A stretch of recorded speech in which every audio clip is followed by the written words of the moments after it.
माझ्या घरात उभं राहून या भाषेत बोलण्याची हिंमत आजपर्यंत कोणाची झाली नाही. तुमच्या केसाला धक्का पोहोचवायचाच नाहीये मला. तुमच्या गळ्याला नख लावायचंय.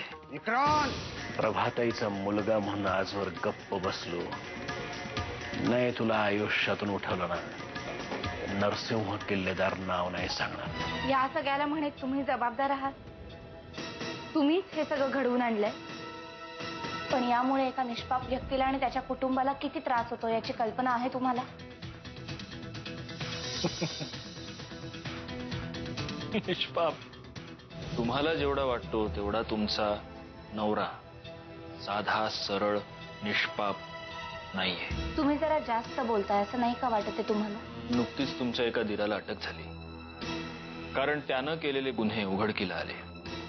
मी तुम्हाला खात्रीनं सांगू शकतो तुमच्या नवऱ्यानं त्याहीपेक्षा खूप मोठे गुन्हे केले.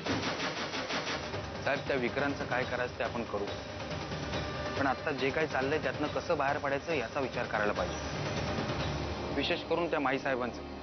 अहो, आजकाल या समाजसेवकांनी जरा जास्तच मनावर घेतलंय. माईसाहेब माझी झोप उडवणार असं दिसतंय.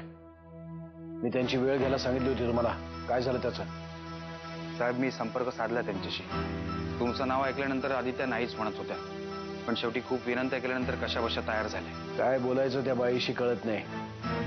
कारण ती जरा जरी वाकडं बोलली तर माझी खिट्टी उडणार एवढं नक्की. त्या माईसाहेबांना भेटायला नरसिंह जाईल तेव्हा त्यांच्या बरोबरच असा तुम्ही. आणि नरसिंहाला बजावा. त्यांच्याशी बोलताना स्वतःच्या बोलण्यावर जरा ताबा ठेव म्हणा. तुम्ही काळजी करू नका. अहो, किल्लेदारांचे आणि त्यांचे जुने संबंध आहे. अहो, मामा आहेत ते त्यांचे. आणि मला माहितीये किल्लेदार गप्प असणाऱ्यातले नाहीये. दादा सुद्धा घाबरणाऱ्यातला नाही. आणि तो नसेल तरी मी आहे ना. तुम्ही मला येऊन भेटू शकता. किल्लेदारांनी जे काही घोटाळे केले त्याविषयी आपण बोलू शकतो. त्याच्या चिडचिड्या स्वभावाचा अंदाज आलाच आहे ना तुला म्हणा. हो, म्हणजे सध्या होतीये त्यांची खूप चिडचिड. हे बघ, त्याच्या या राजकीय धकाधकीत मला तरी हाच मार्ग योग्य वाटतोय.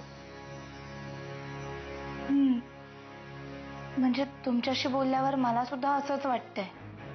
हो ना, मग आता उशीर कशाला? आत्याबाई, पण मी एकदा यांच्याशी बोलते. म्हणजे यांना असं वाटत असेल की मी त्यांच्या जवळ थांबावं तर. बरं, ठीक आहे. जानकी, आता जर का डॉक्टरांनी सांगितलं असेल तर त्यांचं ऐक आणि त्यांना घेऊन जा हवा पालटासाठी. परवानगीची काय गरज आहे? नाही, म्हणजे तुम्हाला जर का मी इकडे हवी असेल ना तर मग मी नाही जाणार त्यांच्या बरोबर. काहीही गरज नाहीये तू इथे थांबण्याची. आज जा आणि निवांत या. इथली काळजी करू नका.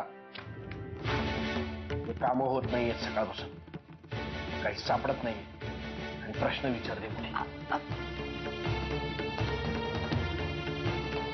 बँकेच्या कारभारासंबंधी जी काही तक्रार केली आहे त्याची शहानिशा करण्यासाठी हे ऑडिट होतंय असं मला कळलंय. तुला काय वाटतं? म्हणजे समजा हे ऑडिट झालं तर आपल्याला किती नुकसान होईल? दादा, आता फायद्या तोट्याच्या गणितापेक्षाही हे ऑडिट झालं तर तुझ्या नावाला किती धक्का बसेल, किती बदनामी होईल हे पाहणं जास्त महत्वाचं आहे.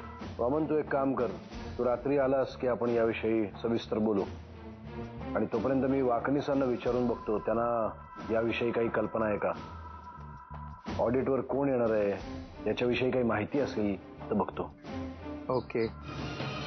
हे सगळं खोटं आहे. झालं तुझं समाधान? तसं नाही. आपल्या माऊच्या डोक्यावर हात ठेवून शपथ घ्या तुम्ही. तुझं डोकं ठिकाणावर आहे ना? काय सिद्ध करायचं तुला या सगळ्यातून? अशा कसोटीच्या वेळेला वास्तविक तू त्याच्या मागे धीराने उभं राहायचंस, त्याला धीर द्यायचा. तर तूच त्याला आरोपीच्या पिंजऱ्यात उभं करायला निघालीयस. ताई, काय रे? आता तूच बोलवलंस ना मला. हो, हा, ते आपण आता रमावतीला चाललोय. तुझी बॅग भरून ठेव. माझी बॅग भरून झालीये. मी यांना भेटून येते. अगं पण ताई, भाऊजी मगाशीच कुठेतरी बाहेर निघून गेले.